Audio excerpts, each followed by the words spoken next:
I spotted it at precisely 12:47 p.m., my thumb freezing mid-scroll, the Facebook post burning into my retinas like acid. Dated 11:53 p.m. last night, exactly 7 minutes before my birthday officially began. A surprise party, for my sister, Electra. The only girl worth celebrating. Read the caption beneath a cluster of grinning faces. Electra, center stage as always, draped in that familiar pose of feigned surprise, one hand pressed to her chest, the other waving toward the camera, her golden hair perfectly catching the light. My mother, Lorena's, comment sat just below, a digital knife twist. At least someone is worth baking for. The room tilted slightly around me. My eyes locked immediately on the glossy tech bag, perched carelessly on the table beside Electra. The exact laptop model I've spent 18 months saving for, its distinctive logo peeking from the thin, celebratory tissue paper. My dream machine, bought for her, on my birthday. I set my phone down on my desk before my trembling hand could drop it and shatter the screen. The office around me continued its normal Monday rhythm. Keyboards clicking, phones ringing, the familiar scent of cheap coffee brewing, while I sat perfectly still, a statue of absolute composure hiding the internal earthquake that was finally shaking the foundations of my decades-long patience. Bathroom. I muttered to no one in particular, rising from my desk with a slow, agonizing, robotic precision, praying no one would stop me. The fluorescent bathroom lights flickered as I gripped the cold porcelain sink, my knuckles immediately turning white with the intense pressure. 1 deep breath. 2. 3. I studied my reflection. Maya Hernandez, 29 years old today, though apparently not worth even a text message, let alone remembering. A single, traitorous tear escaped before I could stop it, burning a path down my cheek. I wiped it away quickly with the back of my hand, leaving a small, telltale smudge of mascara. Everything okay in there? Sarah's voice, concerned, followed immediately by a gentle, tentative knock on the door. Fine.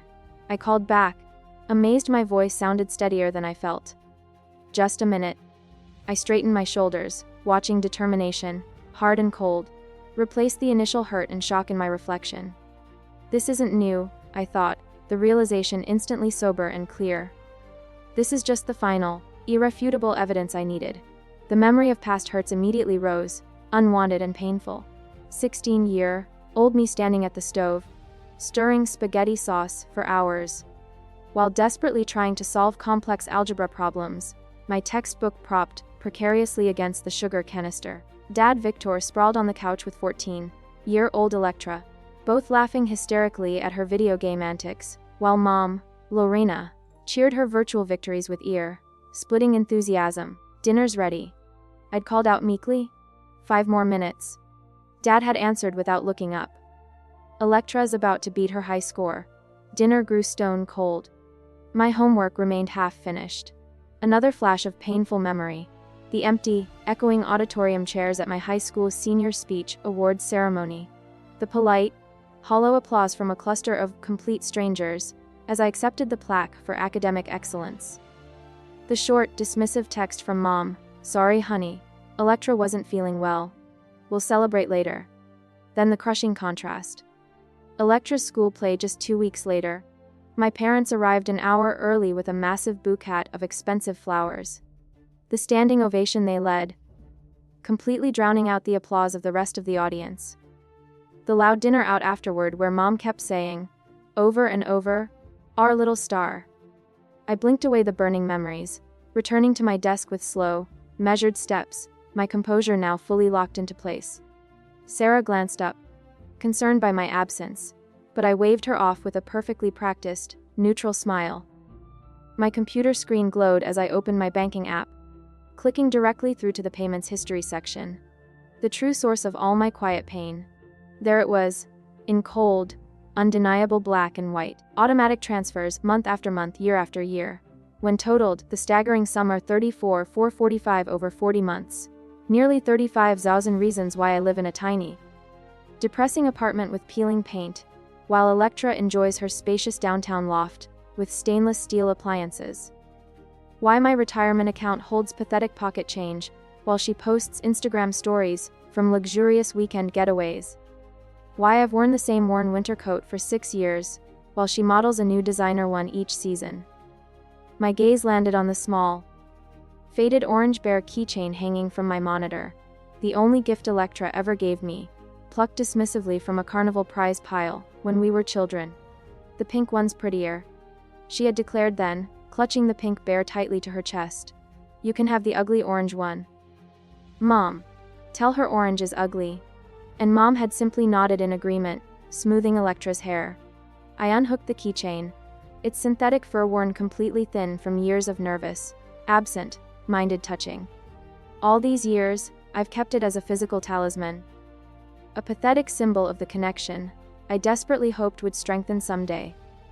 The office printer hummed nearby, pulling me back to the present. Someone laughed loudly at a joke. Outside, Seattle traffic flowed beneath gray skies. Inside me, something massive shifted. A tectonic plate of patience finally fracturing after decades of constant, unrelenting pressure. No more, I whispered, closing my fist tightly around the worn orange bear. The words felt foreign yet profoundly right, like trying on clothes that finally fit perfectly after years of wearing uncomfortable hand-me-downs. No more. No more. Later that night, my tiny apartment walls closed in around me as I spread the bills across my kitchen table, needing to see the total, undeniable truth in physical form. $6,048 for rent, though $82 for electricity, the $230 for groceries, numbers that should add up to a manageable, comfortable life on my salary as a product operations analyst. But there it was, the seventh bill in the row, the one that absolutely didn't belong to me, Owen Whitaker. Our $750. Auto payment scheduled for the 1st. I traced my finger along the landlord's name on the bank statement. Not my landlord. Electra's. The auto payment I've maintained for 38 consecutive months. While my sister bounced between 3 precarious jobs, each one ending with the same forwarded termination emails in my inbox. Performance inconsistencies. The most recent one read, excessive absences. Words that should have consequences but somehow never do. Not for Electra. My phone pinned with a voicemail notification. Dad, Victor. Maya? Honey. His voice filled my tiny living room, that familiar coaxing tone he reserved exclusively for asking massive favors. Need about $700 for a special plan this weekend. Nothing serious. Call me back when you get a chance. Not if I can help. When I can help. The assumption of my immediate, compliant availability was so deeply embedded it didn't even require questioning. I opened my travel fund app. The balance read a humiliating $178.43. The Greece trip I've pictured since college remains nothing but digital brochures and saved articles. My retirement account showed $432.82, pathetic, for 29 years of age, according to every single financial advisor ever born. The math was brutally simple. $750 monthly to Electra's rent multiplied by 38 months equals the $28,500. Add the emergencies, the car repairs, the dental work Dad couldn't quite cover, and we arrived precisely at a $34,445. The number burned in my brain like a brand. I pulled out an old photo album from beneath the coffee table. 3rd grade. The regional spelling bee. Mom had promised to come, but Electra's dance recital conflicted. Next time, she'd said, patting my head. Electra needs me there. She gets so nervous. The speech workshop cancellation notification from sophomore year sat in a folder behind it, due to insufficient funds. The email had explained after Mom redirected the $180 registration fee to Electra's expensive summer dance intensive. She has real talent. Mom had insisted. Your grades are already good. Then there was the graduation dress, originally mine. The red wine Electra spilled on it accidentally, 3 days before my ceremony. But it looks better on her anyway. Mom had declared as Electra twirled in my altered dress at her junior prom. Red complements her skin tone. I moved to my laptop and opened my bank account again. $6,432 in savings. It should be $40,000. It would be, without the steady, soul-crushing drain of Electra's constant needs. My finger hovered over Instagram. I shouldn't look. But I did. There she was. Electra at Camelback Mountain. Phoenix sun glinting off her designer sunglasses. Posted 3 days after texting me. Need rent money early this month. Power might get shut off. 4 posts later. The designer bag. Unmistakable logo glinting in the sunlight. Purchased the day after I sent her $600 for an unexpected medical expense. She's just more sensitive than you. Dad's voice echoed from countless conversations. You've always been our rock, Maisie Daisy. So self-sufficient. Self-sufficient by brutal necessity. Responsible because someone, the family ATM, had to be. I grabbed the orange bear keychain from my desk and sank into my worn couch, turning the small, pathetic trinket between my fingers. The fur, once bright orange, had faded to a dull amber, patches worn completely bare from years of nervous, absent-minded touching. The pink one's prettier. Electra had announced at the carnival. 8 years old and already perfectly certain of her preferences. You can have the ugly orange one. Orange is ugly. Mom had agreed, smoothing Electra's hair. But Maya doesn't mind, do you, sweetie? And I hadn't minded. Or said I hadn't. I'd slipped the orange bear onto my backpack, and carried it for 16 years, through high school, college, and into my adult life. A constant, heavy reminder of what I'd been taught. That I deserved less. That my role was to fill the gaps, patch the holes, and bear the entire, crushing weight. All night I sat, turning the bear between my fingers, watching the shadows shift across my apartment walls, as night slowly surrendered to morning. The first hint of sunrise colored my window, as I finally set the keychain down on my coffee table. I retrieved a small, unassuming wooden box from my bedroom closet, placed the bear inside, and closed the lid with a decisive, final click. The weight of the decision settled over me like protective armor as I opened my laptop. The screen illuminated my face in the dim morning light as my fingers hovered over the keyboard. 3 emails. That's all it would take. I typed the first address, Owen Whitaker. The words flowed as the sun rose, my fingers striking keys with growing, immense certainty. With each word I typed, I felt something long, dormant awakening. Not just anger, though there was plenty of that, but something far more sustainable and profound: self-respect. The 3 emails sat as drafts in my inbox, each one a key turning slowly in a lock I've kept sealed and secured for decades. I checked the clock on my laptop. 5:17 a.m. I'd been awake all night, drafting, deleting, and meticulously redrafting these messages, until every single word stood firm and unshakable as a soldier preparing for battle. The first email, addressed to Owen Whitaker, began with professional courtesy that thinly masked the tremor in my fingers. Dear Mr. Whitaker, I'm writing to inform you that effective immediately, I will no longer be making payments toward my sister Electra Hernandez's rent at 1445 Belmont Avenue. This arrangement was intended as temporary assistance and has continued for 40 months. Please direct all future communication regarding this property to the tenant, respectfully, Maya Hernandez. Short, clear, and absolutely final. The second email to my bank contained similarly precise language, canceling the $750 automatic payment that has drained my account on the first of every month since Electra's temporary setback 3.5 years ago. The third email, addressed to my family, Victor, Lorena, and Electra, took the longest, the most careful crafting. The subject line read, simply, financial boundaries, effective immediately. Inside was an itemized spreadsheet meticulously documenting every dollar I've provided, $34,445 over 40 months. Rent payments, utility bailouts, emergency cash transfers that somehow funded weekend getaways, the infamous birthday laptop. I added a brief, professional message above the spreadsheet. I've supported Electra financially for 3+ years at significant personal cost. This arrangement ends today. I'm not available for discussion on this matter. Please respect my decision. My finger hovered, trembling, over the send button on the first email. My small kitchen felt unnaturally quiet, the humming refrigerator the only witness to the detonation I was about to initiate. I pressed send.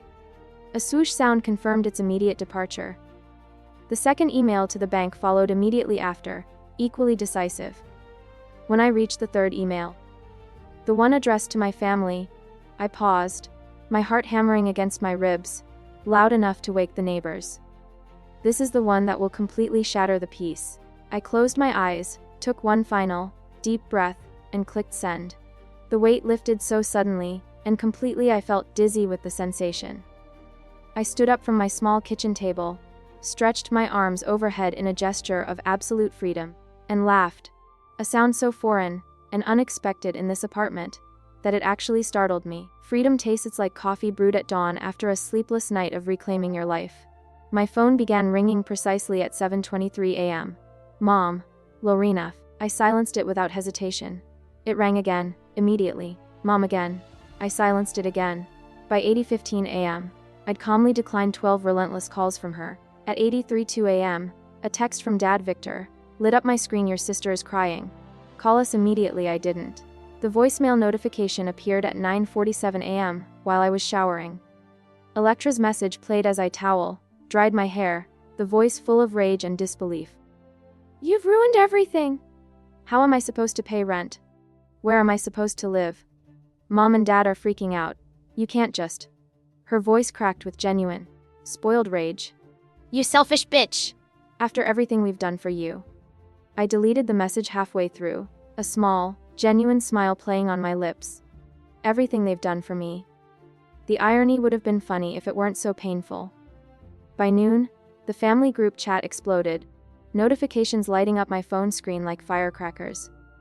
Aunts, uncles, cousins, most of whom haven't bothered to acknowledge my existence in years, suddenly had loud opinions about my abandonment of family duties. Uncle Robert, family helps family, period. Aunt Teresa, your sister needs support right now. Cousin Derek, wow, cold. I muted the chat and calmly headed to work, walking taller than I have in years, my steps purposeful and light. The only surprise awaited me at my desk. A small, hand-drawn birthday card, signed by the entire department, and a single chocolate cupcake with a flickering candle. Sarah, from the desk beside mine, smiled sheepishly. We remembered it was your birthday yesterday. Sorry it's late. My throat tightened. I didn't tell them it was the first birthday acknowledgement I'd received this year. My phone pinged with a text from my cousin Tamsin. Just heard about your email. About time. Flowers headed your way tomorrow. Happy belated birthday, warrior. After work, I walked directly into the tech store. The very same one where I spotted that laptop in Electra's birthday photo. The sales associate smiled politely as I approached. I'd like the XPS 17, please. The one with the i9 processor and 32GB RAM. Excellent choice, he replied, already heading to the back. He didn't know that I'd been saving for this exact model for 18 agonizing months. He didn't know that its twin now sat on my sister's desk, purchased with the money I should have had. He simply saw a woman making a confident purchase she could afford, and his smile felt like genuine validation. As he processed my credit card, I imagined what I'd do with the money I'd save each month now. Travel fund. Retirement account. Maybe even a place with a balcony someday. The phone rang just after I finished my solitary dinner. Owen Whittaker's name flashed on the screen. I answered with steady composure, completely ready. Miss Hernandez. I received your email this morning, but there seems to be some confusion. Your sister claims she wasn't aware of this arrangement ending and... Mr. Whittaker. I interrupted gently, keeping my voice level and professional. I understand this puts you in an awkward position, but my financial arrangement with that property has concluded. Please work directly with Electra on any matters moving forward. A pause stretched between us, heavy with his sudden complication. I see. Well, I suppose I'll need to discuss payment options with her directly then. That would be best. Thank you for understanding. Of course. Have a good evening. I ended the call and felt a rush of something powerful flooding my chest control. For 3 years, I'd paid this man's mortgage, while my sister lived in a downtown loft with stainless appliances and a doorman. For 3 years, I'd come home to peeling paint and a window unit air conditioner that sounded like a dying lawnmower. No more. I sank onto my second-hand couch, closing my eyes, allowing myself a moment to process the profound, seismic shift. My phone continued to buzz with notifications, but they felt distant now. Like they were happening to someone else, to the old Maya. Tonight, for the very first time in years, I would sleep without worrying about anyone's financial problems but my own. When I finally crawled into bed, I thought about what tomorrow would bring. More calls, more accusations, maybe even a surprise visit. But for the first time, I wasn't afraid of their reactions. Whatever storm comes, I've built myself a shelter of self-respect, strong enough to withstand it. I drifted into sleep almost immediately, my body finally surrendering to exhaustion. But my mind finally, blissfully at peace, a feeling I hadn't known since childhood. 2 days later, in the morning, I accepted the senior operations lead promotion job position in Boston. The decision was instant, a chance to put not just 3,000 miles, but a continent between myself and the toxic, enabling environment I'd finally broken free from. However, that day, the lobby security desk phone rings, precisely at 20:14 p.m. I glance up from my spreadsheet to see Jules North, our building security guard, gesturing frantically at me through the glass partition. "Miss Hernandez, there's someone here insisting on seeing you. Says she's your mother." His eyes quickly telegraphed genuine concern. "She seems upset." My stomach drops, a familiar, unwelcome physical reaction, as I peer past him. Mom, Lorena, stands rigid in the lobby, arms crossed tightly, her foot tapping a furious, loud rhythm against the polished floor. Her pearl earrings catch the fluorescent light as she rapidly scans the office, searching for me, her whole posture radiating anger and confrontation. "I'll be right there," I tell Jules, closing my laptop with steady hands that expertly bully the earthquake that had just started inside my chest.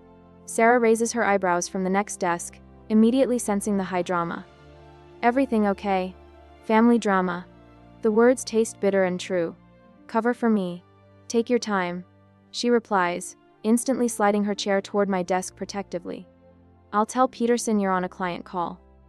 The lobby doors whoosh open with a final, dramatic flare as I step through, meeting my mother head-on.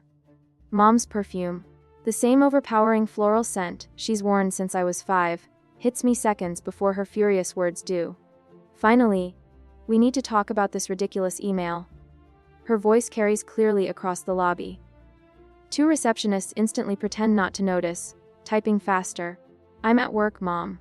I guide her quickly toward the side door, desperate to avoid a public scene. "We can discuss this after 5. Jules watches us, his hand hovering near his desk phone. I give him a subtle nod. I'm okay. Outside, Seattle's perpetual drizzle mists my blazer as Mom grabs my arm, her grip surprisingly strong and tight. "Family doesn't abandon family." Her whisper cuts sharper and deeper than a shout. "Do you know what you've done to your sister? She can't eat, can't sleep. We'll discuss this after work hours, at my apartment." I maintain eye contact, my voice calm but absolutely firm. 6 o'clock. Victor and Electra will be there too. She states, the words clearly in order, not a request. "It's not a request. Fine." She blinks, clearly expecting more resistance, frustrated by my sudden, firm boundary. When I turn without another word to return to my desk, she calls after me, her voice ringing with the final, condemning judgment. "This isn't who we raised you to be, Maya." I pause at the door, turning back just enough for her to hear my response. "No, it's who I'm choosing to be now." The rest of the afternoon crawls by in agonizing 15-minute increments. I rearrange the living room of my tiny apartment in my mind. 3 chairs plus the love seat will barely fit. I'll need to move the coffee table. At 5:58 p.m., the doorbell rings. They're exactly 2 minutes early. They fill my apartment like thick, suffocating smoke, seeping into every single corner. Dad, Victor enters first, his broad shoulders making the already cramped space shrink further. Mom, Lorena, follows, eyes scanning, cataloging, judging. Electra trails behind, eyes red, rimmed and carefully mournful, shoulders hunched in her expensive designer coat. The one I instantly recognized from the Instagram post 2 days after her desperate, panicked call for emergency rent money. "Would anyone like water?" I offer, strangely calm now that the final, terrifying moment has arrived. "Water." Electra's voice cracks dramatically. "I don't understand what I did wrong. And you're offering water?" She collapses onto my love seat, immediately burying her face in her hands. The performance begins, exactly as I knew it would.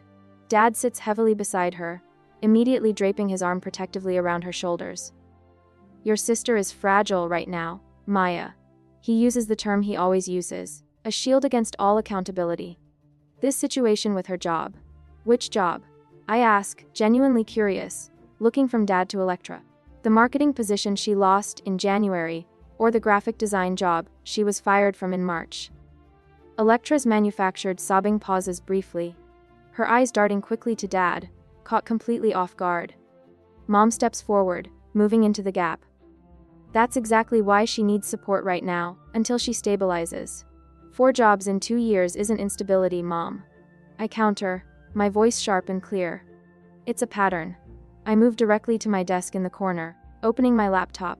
The projector I borrowed from work hums to life, casting a cold, blue glow on my bare wall. What are you doing? Mom demands, her voice rising in alarm. Providing context. I reply, clicking through to my meticulously organized files. This is Electra's termination email from WebTim Creative. The damning text fills the wall. The phrases, excessive absences and final warning, are highlighted clearly in yellow. Dad frowns, leaning forward, suddenly attentive. We knew about this, but... These are screenshots from her Phoenix vacation, posted 3 days after I sent her an emergency, $900 for rent. I advance through images of Electra lounging by resort pools, expensive shopping bags at her feet. That was. Electra starts, then instantly falls silent as I continue. Bank statements showing 445 transferred over 40 months. The numbers glow accusingly on the wall. My retirement account balance. A pathetically small sum appears beside the $34K number. My student loan balance. A painfully large number follows. The room falls silent except for the persistent, low hum of the projector fan. Electra stares intently at the floor, defeated. Dad looks genuinely stunned, his mouth slightly open, finally absorbing the facts. Mom's lips press into a thin, white, angry line. I stand straighter, shoulders back, completely centered. For the very first time in this cramped, little apartment, I feel like I can fully breathe. I'm not asking for permission. I say quietly, my voice utterly final. I'm informing you of my decision. The payments have stopped permanently.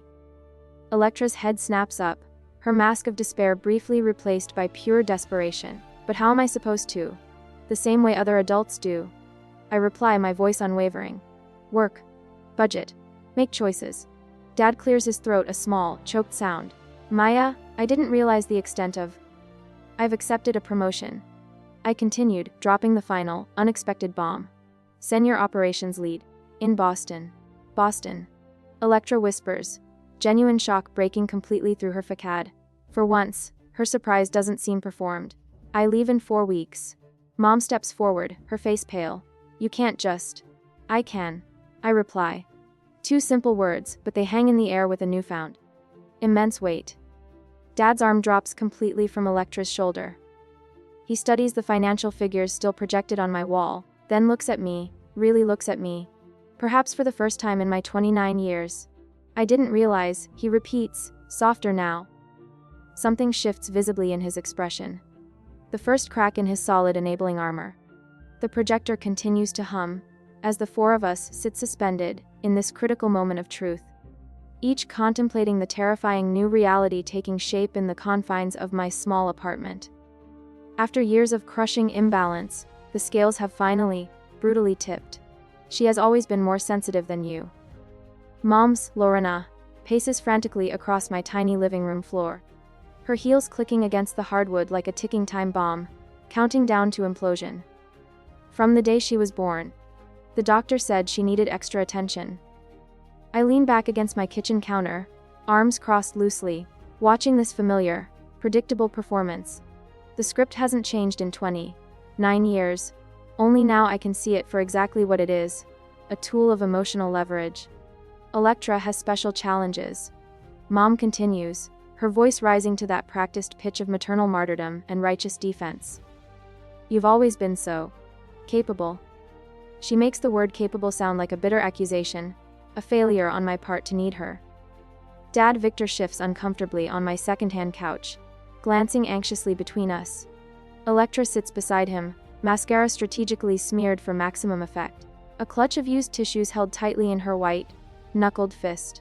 We're not asking for much, Mom says, stopping to fix me with a searing look that once would have instantly made me reach for my checkbook. Just continue the payments until she stabilizes. Another 6 months, maybe a year. And then what? My voice comes out steadier than I feel, cutting through her narrative. Another year after that, and another. You're choosing money over blood. Mom's eyes narrow into slits of pure condemnation. Is that laptop really worth destroying your family? The laugh escapes before I can stop it. It's short, sharp, and utterly without any humor. This isn't about a laptop. This is about 34 Zalozan and years of being treated like an ATM with legs. That's not fair. Dad interjects weakly, his voice muffled by the cushions. No, it wasn't fair. I agree, looking directly at him. It wasn't fair when you missed my college graduation because Electra had a cold. It wasn't fair when I worked 2 jobs, while she found herself, on my dime. And it certainly wasn't fair when you all forgot my birthday, but threw her a surprise party 7 minutes before midnight. Electra flinches visibly at this, something unscripted flickering across her tear-stained face. I'm choosing self-respect over enabling. I continue, feeling something powerful and good shift in the room as the words finally land. And if that's destroying our family, then what exactly are we preserving? Silence falls, heavy with the full weight of decades of unspoken, painful truths. For the very first time, I see uncertainty in Mom's eyes. Her mouth opens, closes, no ready, manipulative response available in her arsenal. Dad stares at the floor, his shoulders slumped in defeat. Then something completely unexpected happens. Electra's breathing changes, becoming ragged and uneven. Her perfect, tear-streaked makeup begins to run in earnest as the practiced sobs transform suddenly into something raw and truly real. I can't, she gasps, dropping the tissues, her voice shaking with panic. I don't know how to do this on my own. The confession hangs in the air between us, the first honest words my sister has spoken to me in years. I feel my rigid resolve waver. That old, immediate instinct to rush in and fix everything rises like ingrained muscle memory. But I plant my feet firmly on the floor of my apartment, the apartment I can barely afford because of her. You can learn, I say, my voice gentler but no less firm. But I won't do it for you anymore. Electra looks up, meeting my eyes directly. Something passes between us in that instant. Not forgiveness, not yet. But perhaps recognition. For the first time, she's seeing me as a person with unbreakable limits, rather than an endless, easily exploitable resource. How? Her voice sounds small and lost, stripped of its usual demanding performance. The same way I did. One step at a time.